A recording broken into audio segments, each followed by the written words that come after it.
Okay student, जैसे कि last turn पे मैंने टॉपिक पढ़ा था पॉलिनोमियल।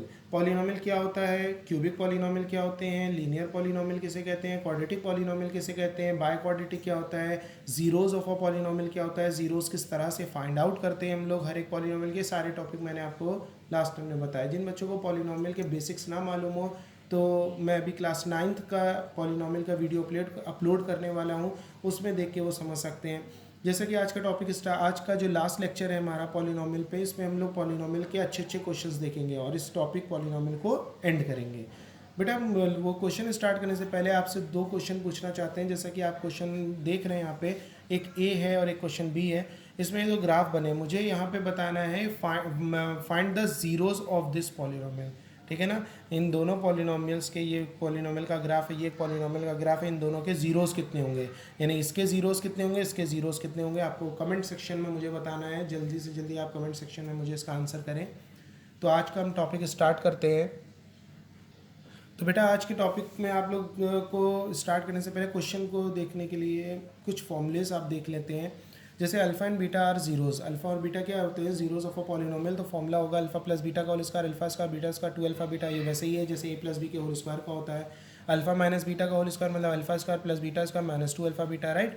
जिस तरह से यहाँ पे हम लोग देख रहे हैं अल्फा और बीटा क्या होगा, sum of zeros, product of zeros. Difference of zeros कोई होता ही नहीं क्वाड्रेटिक में, राइट। लेकिन कभी कभी हमसे क्वेश्चन में पूछ लेता है find the value of alpha minus beta, तो हम लोग याले फॉर्मूले से निकाल लेंगे, ठीक है ना, जिसके लिए अल्फा स्क्वायर बीटा स्क्वायर हमें गिवन होगा या फाइंड आउट करना होगा, किसी तरीके से हम लोग के पास क्वेश्चन दिया होगा। ये एक इंपॉर्टेंट, बहुत इंपॉर्टेंट बल्कि फॉर्मूला है, अल्फा प्लस बीटा का whole square minus alpha minus beta का whole square is equal to 4 alpha beta. ये बड़ा फॉर्मूला बना इन्हीं दोनों से। अगर आप इन दोनों को आपस में सब्ट्रैक्ट कर दोगे, ये देखो एल एच एस सब्ट्रैक्ट किया तो ये दोनों कैंसिल हो जाएंगे और हमारे पास ये क्या बन जाएगा, 4 alpha beta, right. Alpha plus beta का होल क्यूब होता है alpha cube plus beta cube plus 3 alpha beta, alpha plus beta. उसी तरह से alpha square minus beta square alpha plus beta alpha minus beta होता है, राइट। ये formula को याद कर लीजिए और अपने जहाँ भी आप पॉलिनोमियल की नोट्स बना रहे हैं वहाँ पे इसको लिख लीजिए अच्छे से, काफ़ी काम आएंगे आपके आगे, ठीक है। आगे चल के काफ़ी काम आएंगे जब आप रेफरेंस बुक लगाएंगे। किसी भी की रेफरेंस बुक आप लगाते हैं किसी भी पर्टिकुलर राइटर की, तो वहाँ पे आपको काम आएंगे। एनसीईआरटी में भी मिलेंगे क्वेश्चंस। अगर एनसीईआरटी में तो इस टाइप के क्वेश्चंस नहीं है, लेकिन आपको रेफरेंस बुक में ज़रूर मिलेंगे, राइट। तो अब आप क्वेश्चन देखते हैं। जैसे मैंने 6 क्वेश्चन आपको दिए हैं, ये 5 क्वेश्चन है। वीडियो को पॉज करके इन क्वेश्चन को नोट कर लीजिए, राइट। पहला क्वेश्चन 5 ये है और एक क्वेश्चन आपका ये लिखा हुआ है, ठीक है। वीडियो को पॉज करिए और नोट करिए क्वेश्चन। अब मैं क्वेश्चन को इसमें सॉल्व करता हूँ। जैसे कि बेटा पहला क्वेश्चन हमारे पास गिवन था। सबसे पहला क्वेश्चन हमारे पास क्या था कि polynomial in the term of x कितना है हमारे पास, x square minus 5x plus 6, और हमें alpha square plus beta square की वैल्यू फाइंड करनी है। Alpha cube plus beta cube की वैल्यू निकालनी है, अल्फा माइनस बीटा निकालना है, alpha cube beta square plus alpha square beta cube निकालना है ना। 1 2 3 4 बातें निकालनी है इस वाले पॉलिनोमियल से। तो जल्दी से हम इस पॉलिनोमियल को यहाँ पे कॉपी करते हैं। X square minus 5x plus 6 है ना, और हमें क्या निकालना है उसको हम लिख लेते हैं alpha square plus beta square हमें निकालना है, ठीक है। Alpha square plus beta square निकालने के लिए फिर वही बात आई कि फॉर्मूला देखना पड़ेगा। Alpha square plus beta square अगर आप देखो तो याले फॉर्मूले में भी है और याले फॉर्मूले में भी है ना, तो कौन सा लगाना बेहतर है। देखो याला अगर लगाते हैं तो इसके लिए हमारे पास समस्या ये हो जाएगी कि अल्फा माइनस बीटा यानी डिफरेंस ऑफ अ पॉलिनोमियल का कोई फॉर्मूला हमें नहीं मालूम है। प्रोडक्ट ऑफ अ पॉलिनोमियल तो हमें मालूम है, यानी प्रोडक्ट ऑफ जीरोस तो हमें मालूम है, लेकिन डिफरेंस ऑफ जीरोस हमें नहीं मालूम है, ठीक है। Alpha square plus beta square की वैल्यू निकालने के लिए हमारे पास alpha square plus beta square तो नहीं मालूम होना चाहिए, जाहिर सी बात है, उसी की तो वैल्यू निकालनी है। लेकिन बाकी अननोन जैसे यहाँ पे प्रोडक्ट ऑफ जीरोस और डिफरेंस ऑफ जीरोस ये दोनों तो मालूम होना चाहिए, लेकिन ना हमें ये मालूम है और ना हम पता कर पाएंगे ये, और ये हमें पता है क्योंकि हमें क्वाड्रेटिक पॉलिनोमियल हमें मालूम है ना, ये क्वाड्रेटिक पॉलिनोमियल है तो हम प्रोडक्ट ऑफ जीरोस का फॉर्मूला जानते हैं। In case of quadratic polynomial क्या होता था, C/A, राइट। तो हम प्रोडक्ट ऑफ जीरो से निकाल लेंगे, लेकिन डिफरेंस ऑफ जीरोस का कोई फॉर्मूला हमारे पास नहीं है क्वाड्रेटिक पॉलिनोमियल से, तो ये वाला फॉर्मूला हम नहीं लगाएंगे अल्फा स्क्वायर बीटा स्क्वायर को निकालने के लिए। तो अगर हम ऊपर देखें तो इधर क्या लिखा है, प्रोडक्ट ऑफ जीरोस, वो तो हमें मालूम हो जाएगा क्वाड्रेटिक पॉलिनोमियल से, लेकिन यहाँ पे क्या लिखा है, सम ऑफ जीरोस, वो भी हमें मालूम हो जाएगा क्योंकि सम ऑफ जीरोस का फॉर्मूला माइनस बी अपॉन होता है। तो हम लोग फॉर्मूला इसमें लगाते हैं, अल्फा स्क्वायर बीटा स्क्वायर को निकालने के लिए हम लोग फॉर्मूला लगाते हैं अल्फा प्लस बीटा का whole square is equal to alpha square plus beta square plus 2 alpha beta. अब इसमें आप देख रहे हो क्या है, sum of zeros and product of zeros. तो हम लोग सम ऑफ जीरोस का फॉर्मूला जानते हैं, अल्फा प्लस बीटा कितना होता है, sum of zero minus b upon a. और आपको क्वाड्रेटिक पॉलिनोमियल से बहुत अच्छे से नॉलेज है, यहाँ से अगर ए की वैल्यू देखो तो एक्स स्क्वायर का जो कॉफिशिएंट होगा यानी कि 1 वो ए होगा, बी क्या होगा एक्स का कॉफिशिएंट यानी -5, सी क्या होगा जो बचा हुआ हमारा नंबर है यानी कि 6, राइट। अब हम यहाँ पे वैल्यू पुट कर देते हैं, अल्फा प्लस बीटा यानी सम ऑफ जीरोस माइनस का बी की वैल्यू कितनी है -5 अपॉन ए की वैल्यू कितनी है 1, ओवरऑल 5 आ जाएगा। इसी तरह से प्रोडक्ट ऑफ जीरोस निकालते हैं, वो होता है सी अपॉन ए, और सी की वैल्यू हमारे पास 6 है, ए की वैल्यू 1 है, तो ये 6 हो जाएगा, ठीक है ना। अब ये दोनों की वैल्यूज उठा के हम फॉर्मूले में पुट कर देते हैं, अल्फा प्लस बीटा यानी कि 5 का square is equal to alpha square plus beta square, वो हमें पता करना है, +2 इंटू अल्फा बीटा यानी कि 6, राइट। 5 का स्क्वायर 25 और ये 6 टू 12 होकर इधर आके माइनस का 12 हो जाएगा, alpha square plus beta square, सही है बेटा। हाँ, और इसको माइनस करेंगे तो कितना हो जाएगा 13, alpha square plus beta square की वैल्यू हमारे पास आ गई। तो पहला वाला टर्म हमारा सॉल्व हो गया। अब इसके आगे मैं यहाँ पे दूसरा कर देता हूँ। दूसरा हमसे क्या पूछा गया, alpha cube plus beta cube. तो इसके लिए भी आपके पास फॉर्मूले हैं। देखो ए क्यूब प्लस बी क्यूब यानी कि हम लोगों ने अलजेब्रा में जितने फॉर्मूले याद किए in the term of A and B, two terms वाले जितने भी फॉर्मूले याद किए वो सारे क्वाड्रेटिक के टर्म में अल्फा बीटा में हम लोग चेंज कर सकते हैं। तो हमने जितने फॉर्मूले लिखा है ये हमने कहेंगे कि इतने ही में सारे क्वेश्चन हो जाएंगे, ज़्यादातर क्वेश्चन हो जाएंगे। लेकिन अगर कुछ अलग सा लगता है आपके पास फॉर्मूला है तो आप लोग वाला फॉर्मूला यूज़ कर सकते हो, टू टर्म वाला, राइट। उसमें ए और बी को अल्फा बीटा में रिप्लेस करके, या एक्स वाई में आपने याद किया तो उसको, जैसे अल्फा क्यूब बीटा क्यूब को निकालना है तो हम लोग को फॉर्मूला ऐसा लगाना है जिसमें हमें बाकियों की वैल्यू मालूम हो। जैसे अल्फा प्लस बीटा का होल क्यूब वाला फॉर्मूला बेहतर इसलिए रहेगा क्योंकि अल्फा प्लस बीटा मतलब सम ऑफ जीरोस, और ये तो हमें निकालना है अल्फा इंटू बीटा मतलब product of zeros again sum of zeros, तो यही वाला फॉर्मूला हमारे पास बेहतर है। तो हम लोग फॉर्मूला लगाएंगे अल्फा प्लस बीटा का whole cube is equal to alpha cube plus beta cube, right, plus 3 alpha beta, alpha plus beta. अभी हमने उसी सेम क्वेश्चन है ना, तो सम ऑफ जीरोस क्या होगा, सेम वही होगा, यानी कि 5 का cube is equal to alpha cube plus beta cube हमें निकालना है, right, plus 3 into alpha into beta क्या होगा, प्रोडक्ट ऑफ जीरोस यानी 6 इंटू अल्फा प्लस बीटा यानी कि अगेन 5। इसको हम लोग सॉल्व करेंगे, 5 का क्यूब 125 होता है, right, alpha cube plus beta cube, ठीक है। अगर हम सॉरी यहाँ पे प्लस का होगा साइन क्योंकि यहाँ प्लस लगा हुआ है, राइट। हम इन दोनों को मल्टीप्लाई करते हैं, 6 3 ज़ा 18, ठीक है ना, और 18 5 ज़ा 90 हो जाएगा, ये इधर आके माइनस हो जाएगा, 125 minus 90 is equal to alpha cube plus beta cube. 125 में 90 को हम लोग माइनस करेंगे तो हमारा 35 बचेगा, alpha cube plus beta cube की भी वैल्यू हमारे पास आ गई। अब ठीक है, इसके बाद हमारा पूछा था अल्फ़ा माइनस बीटा। देखो ये इंपॉर्टेंट है, मैंने बताया था एक फॉर्मूला आपको कि कहा था बहुत इंपॉर्टेंट है, ये उसी से अल्फ़ा माइनस बीटा निकलेगा। देखो डिफरेंस ऑफ जीरोस का तो फॉर्मूला नहीं है हमारे पास, लेकिन हम लोग डिफरेंस ऑफ जीरोस को निकाल सकते हैं। कैसे, फॉर्मूला हमने एक बताया था, अल्फ़ा प्लस बीटा का whole square minus alpha minus beta का whole square is equal to 4 times of alpha beta, ठीक है ना। देखो यहाँ पे ये क्या लिखा है, सम ऑफ जीरोस मालूम है, ये क्या है, प्रोडक्ट ऑफ जीरोस मालूम है, बचा कौन, अल्फा माइनस बीटा, वो निकालना है, राइट। इसको हम लोग ट्रांसफर करके फॉर्मूला बनाएंगे, अल्फा माइनस बीटा का whole square is equal to alpha plus beta का whole square minus 4 alpha beta. Formula तो बनाना आता है ना, इसको इधर ट्रांसफर कर दिया, जिसकी वैल्यू निकालनी इसको इधर लिया है। हाँ, अल्फा प्लस बीटा यानी सम ऑफ जीरोस कितना है 5 का स्क्वायर माइनस 4 इंटू 6, तो ये जाएगा 25 माइनस 6 4 ज़ा 24, सॉल्व करेंगे 1 बचेगा। लेकिन ये किसकी वैल्यू निकली है, ये वैल्यू निकली है अल्फ़ा माइनस बीटा के होल स्क्वायर की। तो हम यहाँ पे लिखेंगे अल्फ़ा माइनस बीटा का whole square is equal to 1, alpha minus beta is equal to plus minus रख के √1 यानी कि कितना हो जाएगा 1, okay. Overall alpha minus beta की वैल्यू कितनी हो गई हमारे पास 1 प्लस माइनस 1, राइट। तो यहाँ पे हम लोग के पास जीरोस आ गया है कि यहाँ पे जीरोस क्या हमारे पास आ गया 1 हो गया। तो बेटा डिफरेंस ऑफ जीरोस भी हम लोग ने निकाल लिया। इस तरह से हम लोग क्वेश्चनों को सॉल्व करते हैं उन फॉर्मूले से। अब जैसे कि सेकंड क्वेश्चन हमारे पास क्या है, क्वेश्चन नंबर 2 हमारे पास है 2x square plus 5x plus k, right.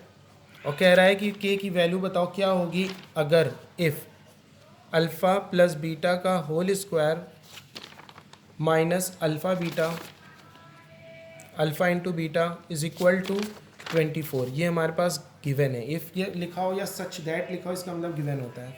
इसमें के की वैल्यू निकालना है, तो यहाँ पे अल्फ़ा प्लस बीटा यानी कि सम ऑफ जीरोस होगा, सम ऑफ जीरोस का फॉर्मूला माइनस बी अपॉन ए होता है, राइट। माइनस बी की वैल्यू क्या होगी, एक्स का कोएफिशिएंट यानी कि 5, ए की वैल्यू 2, राइट।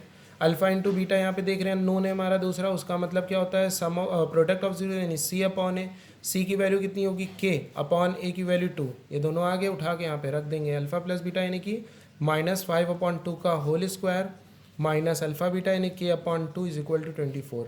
ठीक है ना। अब इसको सॉल्व कर लेंगे लीनियर इक्वेशन जैसे हम लोग सॉल्व करते थे क्लास से 8th में, उस तरह से इसको सॉल्व कर लेंगे क्लास 8-9 में जिस तरह से हमने लीनियर सॉल्व करा, के की वैल्यू हमारे पास आ जाएगी। ठीक है। थर्ड क्वेश्चन देखते हैं हमारे पास क्या है। देखो थर्ड क्वेश्चन हमारे पास लिखा है if one zeros of quadratic polynomial, जिसका नाम है क्वेश्चन नंबर थर्ड, एक जीरोज गिवन है किसी quadratic polynomial P X is equal to 2x square, right. हमारे पास क्या है 2x square minus 3x plus P minus 3x plus P is 3। एक क्वाड्रेटिक पॉलिनोमियल जिसका एक जीरो गिवन है 3, ये कह रहा है फाइंड द अदर जीरो, बाकी बचे हुए जीरो निकालना है और वैल्यू पी की फाइंड करनी है, हमारे पास बताना है कि पी की वैल्यू क्या होगी। देखो इसको करते हैं हम लोग sum of zeros and product of zeros के फॉर्मूले ही से करते हैं। जैसे हमने यहाँ पे अल्फा प्लस बीटा निकाला, सम ऑफ जीरोज का फॉर्मूला माइनस बी अपॉन ए होता है ना, राइट। और माइनस बी की वैल्यू कितनी है, एक्स का कोफिशिएंट यानी -3 अपॉन ए की वैल्यू कितनी है 2, तो ये हो जाएगा 3/2, है ना। अच्छा अब यहाँ से इसलिए आसान रहा क्योंकि देखो यहाँ पे एक जीरो गिवन है। एक जीरो का क्या मतलब होता है, क्वाड्रेटिक के दो जीरोज होते हैं, एक का नाम अल्फा एक का नाम बीटा, राइट। और हमें एक जीरो गिवन है, या तो ये अल्फा की वैल्यू या तो बीटा की, अब किसी की भी वैल्यू कंसीडर कर लो, कोई फर्क नहीं पड़ता है, चाहे अल्फा मान लो इसे चाहे बीटा मान लो, ये तो हमें मालूम है अल्फा बीटा में कोई एक है ये, तो यहाँ पे अल्फा प्लस बीटा में एक इक्वेशन हमारे पास क्या बनी 3/2। हमने अल्फा की जगह सपोज करो 3 रख दिया, plus beta is equal to 3/2, तो बीटा इज इक्वल टू कितना हो जाएगा 3/2 माइनस 3, राइट। इसको हम लोग एलसीएम लेंगे, एलसीएम लेने पे हमारे पास इसका वैल्यू क्या बनेगी, 2 एलसीएम आ गया, ये 3 माइनस 3 2 6, ये हो गया -3/2, तो यानी कि दूसरा जीरो आ गया। पहला जो क्वेश्चन हमसे पूछा गया था वो पूछा गया था कि फाइंड द अदर जीरो, फिर इसके बाद क्या था कि पी की वैल्यू बताओ। तो पी की वैल्यू निकालने के लिए हमने अगर प्रोडक्ट ऑफ जीरोज का फॉर्मूला लगाया तो उसका मतलब होता है -c/a, ठीक है ना। और माइनस सी की वैल्यू कितनी होगी पी, देखो ना सी मतलब कांस्टेंट वाला, तो सी कितना है पी है और ए कितना है 2 है, तो यानी कि प्रोडक्ट ऑफ जीरोज यानी अल्फा इंटू बीटा कितना आ गया -p/2। अच्छा एक बात बताओ बेटा, अल्फा भी मालूम हो गया आपको, बीटा भी मालूम हो गया कि एक जीरो हमें पहले से मालूम था, एक हमने निकाल लिया, तो वो दोनों जीरो को यहाँ पे रख देंगे, है ना। दिमाग लगा के चलिए क्वेश्चन में, अल्फा की वैल्यू कितनी थी 3 और बीटा की वैल्यू कितनी थी -3/2, ठीक है ना, -3/2 है, right. -3/2 is equal to -p/2, सही है। दिस इम्प्लाइज, ये दिस इम्प्लाइज का साइन है, हो जाएगा -9/2 is equal to -p/2। Minus से माइनस कैंसिल कर देंगे, p की वैल्यू निकालेंगे, तो this implies 9/2 multiply by 2, divide की चीज़ जरा के मल्टीप्लाई इक्वल टू p, 2 से 2 गेट कैंसिल, तो p की वैल्यू कितनी आ गई, p की वैल्यू 9 हो गई हमारे पास, राइट। तो सही है ना। तो हमने थर्ड वाला क्वेश्चन भी सॉल्व कर लिया। फोर्थ वाला बेटा मैंने आपको दिया है करने के लिए, ये वाला क्वेश्चन आप करिए। इसमें देखिए alpha and beta zeros of a polynomial बता रहा है, क्वाड्रेटिक पॉलिनोमियल जिसका नाम है क्वाड्रेटिक पॉलिनोमियल का ये, और अल्फा माइनस बीटा निकालना है, alpha square beta square, alpha की बीटा की 1/अल्फा प्लस 1/बीटा निकालना है, राइट। इसकी मैं हिंट दे दे रहा हूँ, ये तीन तो अभी हमने बताए हैं आपको क्वेश्चन नंबर 1 पे।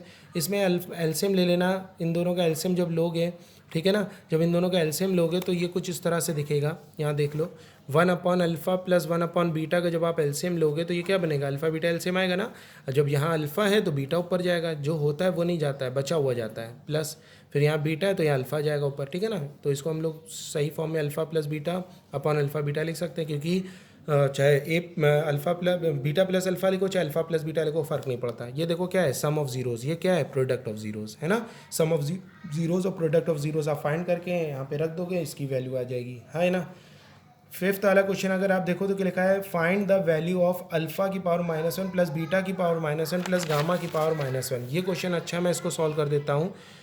अल्फा की पावर -1 प्लस बीटा की पावर -1 प्लस गामा की पावर -1 की वैल्यू में निकालना है, ठीक है ना। अल्फा की पावर -1 प्लस बीटा की पावर -1 प्लस गामा की पावर -1 की वैल्यू निकालना है। अगर अल्फा बीटा गामा जीरोज़ हैं क्यूबिक पॉलिनोमियल के, जाहिर सी बात है अल्फा बीटा के साथ गामा आ गया तो क्यूबिक पॉलिनोमियल होगी, और उस क्यूबिक पॉलिनोमियल का नाम क्या है, 6x³ plus 3x square minus 5x, 6x³ plus 3x square minus 5x plus 1। ये हमारे पास एक क्यूबिक पॉलिनोमियल गिवन है, और इस क्यूबिक पॉलिनोमियल में मुझे बताना है कि अल्फ़ा की पावर -1 प्लस बीटा की पावर -1 प्लस गामा की पावर -1 की वैल्यू आखिर क्या होगी। ओके, तो बेटा हम इसको सॉल्व करते हैं। तो इसमें अगर आप देखो तो इसकी वैल्यू अल्फ़ा की पावर -1 प्लस बीटा की पावर -1 प्लस गामा की पावर -1 को निकालते हैं। इसको थोड़ा सा हम इवेलुएट करते हैं। आपको मालूम है पावर को पॉजिटिव बनाएंगे तो 1/अल्फ़ा हो जाएगा, ये 1/बीटा हो जाएगा, ये 1/गामा हो जाएगा, सही ना। इसको थोड़ा सा सॉल्व करते हैं अभी, जैसे पीछे करा था। अल्फ़ा बीटा और गामा, राइट, एलसीएम आएगा। यहाँ अल्फ़ा है तो ये बीटा गामा ऊपर चला जाएगा, जो होता है वो नहीं जाता, जो नहीं होता वो जाता है। यहाँ देखो बीटा है तो अल्फ़ा गामा यहाँ चला जाएगा, यहाँ पे गामा है तो अल्फ़ा बीटा चला जाएगा। इसको ऑर्डर में अगर अच्छे से लिख लें तो अल्फ़ा बीटा, फिर ये beta gamma plus gamma alpha upon alpha beta gamma. तो तुम देख रहे हो कि इसको निकालना है अगर, तो इसको थोड़ा सा इवेलुएट किया तो ये यहाँ तक पहुँच पाया। तो ये क्या है, ये है product of zeros two at a time. ये क्या है, ये प्रोडक्ट ऑफ जीरोस है। तो किसी भी क्यूबिक पॉलिनोमियल में हम लोग तीन चीज़ें निकालना जानते थे, क्या, sum of zeros, product of zeros two at a time and product of zeros. तो यहाँ पे अगर आप देखो तो यहाँ पे आपके पास product of zeros two at a time निकालना है और प्रोडक्ट ऑफ जीरोस निकालना है, ठीक है ना।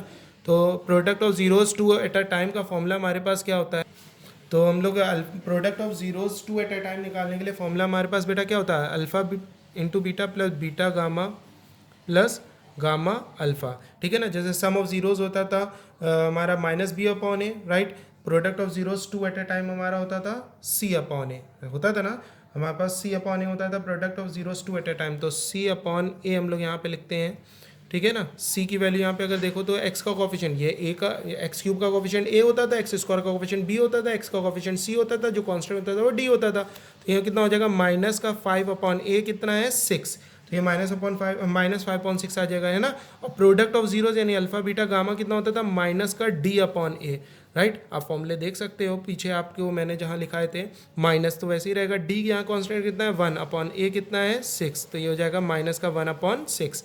उठा के इन दोनों वैल्यूज़ को यहाँ पे रख दो, न्यूमरेटर में -5/6, राइट, ये मेन डिवाइड है, याद रखना मेन डिवाइड ये है, और डिनोमिनेटर में माइनस का 1/6। जो मेन डिवाइड होता है उसको मल्टीप्लाई बनाते हैं, ठीक है। मेन डिवाइड के जो न्यूमरेटर में होता है वो एज इट इज़ कॉपी करते हैं, मेन डिवाइड को जो मल्टीप्लाई बनाते हैं तो मेन डिवाइड के जो नीचे वाला टर्म होता है उसका रेसिप्रोकल कर देते हैं हम लोग 6/-1। इसलिए मैंने हाईलाइट किया कि मेन डिवाइड पहचान लो, फिर मेन डिवाइड के ऊपर वाला जो टर्म है उसको वैसे ही लिख दो, मेन डिवाइड के जो नीचे उसको रेसिप्रोकल कर दो। 6 से 6 कैंसिल हो जाएगा, माइनस साइन से माइनस साइन कट जाएगा, 5 आंसर आ जाएगा आपके पास। समझ में आया। तो बेटा ये हम लोग को करना था, यहाँ पे आराम से हम लोग इसको सॉल्व कर सकते हैं, ठीक है ना। कुछ बच्चे ये कॉम्प्लेक्स फ्रैक्शन इसको बोलते हैं, इस पूरे को क्या बोलते हैं, कॉम्प्लेक्स फ्रैक्शन नहीं सॉल्व कर पाते, तो मेन डिवाइड ढूंढो। जैसे हमने कहा 5/3/2 है, सपोज करो मेन डिवाइड ये होता है, तो 5 वाला ऊपर वाला टर्म मेन डिवाइड के ऊपर वाला वैसे ही रहता है, मेन डिवाइड के जो नीचे हो उसको हम लोग रेसिप्रोकल करते हैं, राइट। सपोज करो 5/3/2 में ये वाला मेन डिवाइड है, राइट। तो मेन डिवाइड के जो ऊपर है वो वाला टर्म, ये वाला तो फ्रैक्शनल डिवाइड है, 5/3 वैसे ही रहेगा, इनटू मेन डिवाइड को मल्टीप्लाई बनाएंगे, इस 2 का रेसिप्रोकल 1/2 हो जाएगा, सही ना। तो ये हम लोगों को करना है, आराम से हम इसको सॉल्व कर लेंगे। और यहाँ पे हमारे पास आंसर आ गया बेटा। क्वेश्चन नंबर 5 भी मैंने सॉल्व कर दिया, ये क्वेश्चन नंबर 5 था आपका। अब हम क्वेश्चन नंबर 6 की तरफ बढ़ते हैं, जो हमारा लास्ट क्वेश्चन है, और इस तरह के क्वेश्चन ज़्यादातर रिपीट हैं। जैसे यहाँ पे देखो 6 में क्या लिखा है, find the value of a and b so that x की पावर 4 x³, राइट। मैं इस क्वेश्चन को नोट कर लेता हूँ। तो यहाँ पे आप देख रहे हैं क्वेश्चन नंबर 6 जो हमारे पास है वो क्या लिखा है कि x की power 4 plus x³ plus 8x² plus ax plus b is divisible by x² + 1। Divisible का क्या मतलब होता है, डिविजिबल का मतलब होता है जब हम उसको उससे डिवाइड करते हैं तो रिमाइंडर जो हमारा आता है वो पूरा कंप्लीट क्या हो जाता है, जीरो हो जाता है ना। डिविजिबल का मतलब रिमाइंडर जीरो होना, सिंपल सी बात है, ठीक है। तो अब हम क्या करेंगे, अब हमें एक हिंट मिल गई है कि जब हम इसको इससे डिवाइड करते हैं, इसको ये यानी कि डिविडेंट है और ये क्या है हमारा डिवाइज़र है, तो हम जब इन दोनों को डिवाइड करते हैं तो हमारा रिमाइंडर जीरो होता है, इसका मतलब हमें रिमाइंडर पता करना है। तो हम लोग को सिंपली डिवाइड करके ही इसको फाइंड आउट करना होगा। तो हम यहाँ क्या करेंगे, x की power 4 plus x³ plus 8x²। देख लो वो बच्चे जिनको डिवाइड नहीं आता है, वो बच्चे भी जिनको आता है लेकिन अननोन वाले नहीं आते, जैसे यहाँ पे अननोन आ गया। फिर वही बात है, ये फर्स्ट टर्म पहले देखेंगे डिसेंडिंग ऑर्डर में, हाँ है, ये भी है। अब हम लोग इसका फर्स्ट टर्म x की पावर 4 लाना है, तो इसके फर्स्ट टर्म में हमेशा मल्टीप्लाई करते हैं सबसे पहले डिसेंडिंग ऑर्डर में बनाने के बाद। पावर 4 3 2 1 एंड कांस्टेंट यानी कि 0, x की पावर 2 फिर कांस्टेंट, राइट। तो यहाँ पे हम लोग x की पावर 4 लाना है, तो x² में ऐसा क्या मल्टीप्लाई करें कि x की पावर 4 आए, तो ना कर पाए जो बच्चे वो क्या करें, ये वाले जो नंबर है x की पावर 4 अंदर वाला, उससे इसको हमेशा डिवाइड करें, ठीक है, एक्स स्क्वायर तो कट जाएगा, कितना हो जाएगा एक्स स्क्वायर हो जाएगा। तो यहाँ पे हमने आंसर में एक्स स्क्वायर रख दिया, राइट। अब जब हमें पता चल गया कि एक्स स्क्वायर में क्या मल्टीप्लाई करेंगे, एक्स की पावर 4 आना है, या तो सोच लो या ऐसे ट्रिक से कर लो। जैसे ही सोच लो वो यहाँ पे रख दो, राइट। फिर इन दोनों नंबर को बारी बारी से मल्टीप्लाई करना है। एक्स की पावर इससे करेंगे, एक्स की पावर 4 आएगा, इसका इससे करेंगे एक्स स्क्वायर आएगा, तो एक्स स्क्वायर के नीचे रखेंगे प्लस का एक्स स्क्वायर, याद रखना। फिर नीचे के साइन चेंज करना मस्ट है, इंपॉर्टेंट है, सॉरी इंपॉर्टेंट कह रहा हूँ, ज़रूरी है, राइट। नीचे के साइन चेंज करना हमेशा मतलब ज़रूरी है, बहुत इंपॉर्टेंट है। बिना साइन चेंज किए कैंसिल हो जाए तो इसका मतलब आपने गलत किया है, राइट। तो साइन चेंज करने के बाद ये देखो कटेगा, ये फर्स्ट वाला कटना ही है, यही रूल है इसका। अब एक्स क्यूब बच जाएगा, वैसी कॉपी कर लेंगे, ये ना करना इसका साइन चेंज कर दो, ये ऊपर लिखा है नीचे वालों का करते हैं। ये दोनों सॉल्व हो जाएंगे, प्लस माइनस माइनस बड़े का साइन लगेगा ना, 8 का साइन प्लस लगेगा, और ये 7x स्क्वायर और प्लस का ax plus B as it is copy, right. फिर अब हमें क्या लाना है, एक्स क्यूब लाना है। तो वही बात है कि इसके पहले में हम क्या मल्टीप्लाई, मतलब इसका जो सेलेक्ट कर लिया ये चेंज नहीं होगा, ये कैंसिल होता जाएगा, इसका फर्स्ट इसका फर्स्ट इसका फर्स्ट बारी बारी कैंसिल होता जाएगा, और नया नया नंबर आता जाएगा, वो उस नए नए टर्म को हम लोग सॉल्व करते रहेंगे। लेकिन ये कभी नहीं चेंज होगा, हर बार एक्स स्क्वायर में ही हमें सर्च करना है कि क्या मल्टीप्लाई करें कि एक्स क्यूब आए। तो ना सोच पाओ तो इस एक्स क्यूब को इससे डिवाइड कर लो, और हमेशा इधर वाले टर्म को इधर वाले से डिवाइड करते हैं अगर ना सोच पाएँ तो डिवाइड किया तो क्या आया, एक्स आया ना हमारे पास प्लस का, तो यहाँ पे प्लस का एक्स लिख देंगे हम लोग। मल्टीप्लाई करेंगे तो इसका इससे करेंगे एक्स क्यूब आ जाएगा, और बचे हुए वाले का यानी 1 है तो इसका भी करेंगे। यहाँ पे जितने भी नंबर होते हैं वो सब इसी से मल्टीप्लाई होता है, इसका काम खत्म हो चुका है। तो प्लस का एक्स आ जाएगा, एक्स कहाँ लिखा है यहाँ पे लिख देंगे हम लोग, राइट। साइन चेंज करेंगे, ये माइनस हो जाएगा और ये वाला भी माइनस हो जाएगा हमारे पास, है ना। ये तो कट गया क्योंकि रूल है बेटा, ये कटना ही कटना है। अब अकॉर्डिंग टू पावर नीचे उतारेंगे, प्लस का 7x स्क्वायर है, इन दोनों को सॉल्व करेंगे तो यहाँ पे अगर देखो तो ये दोनों यहाँ पे नंबर 1 है और यहाँ पे अननोन a, दोनों सॉल्व तो हो नहीं सकते, तो हमने इन दोनों में कॉमन ले लिया, प्लस का x कॉमन ले लिया, तो a माइनस 1x बचेगा, प्लस b आ गया, राइट। अब हमें क्या लेना है, 7x स्क्वायर, फर्स्ट टर्म ये है ना, 7x स्क्वायर लाना है। तो फिर वही बात, एक्स स्क्वायर में क्या मल्टीप्लाई करें, 7x स्क्वायर है, ना सोच पाओ तो इन दोनों को डिवाइड कर दो। 7x स्क्वायर को जब हम एक्स स्क्वायर से डिवाइड करेंगे कट के, प्लस 7 आएगा कि नहीं आएगा, तो यहाँ प्लस 7 रख देंगे हम लोग। मल्टीप्लाई करेंगे, इसका इससे करा तो कितना हो गया 7x स्क्वायर प्लस का, फिर इसका इससे करेंगे +7 हमारा कांस्टेंट टर्म है, तो कांस्टेंट कौन है, यही वाला तो है, बी वाला कांस्टेंट, क्योंकि इसके पास वेरिएबल एक्स नहीं है, इसका मतलब ये कांस्टेंट है, तो यहीं पे हम लोग +7 रख देंगे। फिर साइन चेंज करेंगे नीचे वाले के, इसका माइनस इसका माइनस, ये तो कट गया, रूल है, ये एज इट इज कॉपी हो जाएगा, a minus 1 times of x, है ना, ये हो जाएगा प्लस, अब ये वाले b माइनस 7 ब्रैकेट में, सही ना। ये रिमाइंडर हो गया, इसके आगे नहीं चल सकते। क्यों नहीं चल सकते भाई, रिमाइंडर कैसे पता चल गया हमें ये रिमाइंडर है, तो ध्यान रखना रिमाइंडर पता करने का सबसे आसान और सबसे बेहतर तरीका है जब यहाँ पे जो डिग्री है पॉलिनोमियल की वो, और यहाँ पे जो बच रहा है उसकी डिग्री जब तक सेम या इधर वाले की डिग्री छोटी रहेगी, यानी इधर वाले टर्म की डिग्री जब भी बड़ी रहेगी इस वाले डिवाइज़र से, तब तक के हम लोग आगे सॉल्व करेंगे, ठीक है ना। जब इधर वाले टर्म की डिग्री छोटी हो जाएगी इधर वाले डिवाइज़र से, तो हम लोग उसको क्या कर देंगे, वहीं स्टॉप कर देंगे। तो यहाँ पे डिग्री कितनी है, एक्स के टर्म में अगर ये पॉलिनोमियल है तो इसकी डिग्री हमारी 1 है ना। इसकी डिग्री अगर 1 है और यहाँ वाले की डिग्री 2 है तो हम स्टॉप कर देंगे, इसका मतलब ये रिमाइंडर है। अगर ये वाली डिग्री और ये वाली डिग्री सेम होती तो भी हम आगे सॉल्व करते, इधर वाले टर्म की डिग्री बड़ी होती इस वाले टर्म से तो भी हम सॉल्व करते। तो ये हमारा रिमाइंडर हो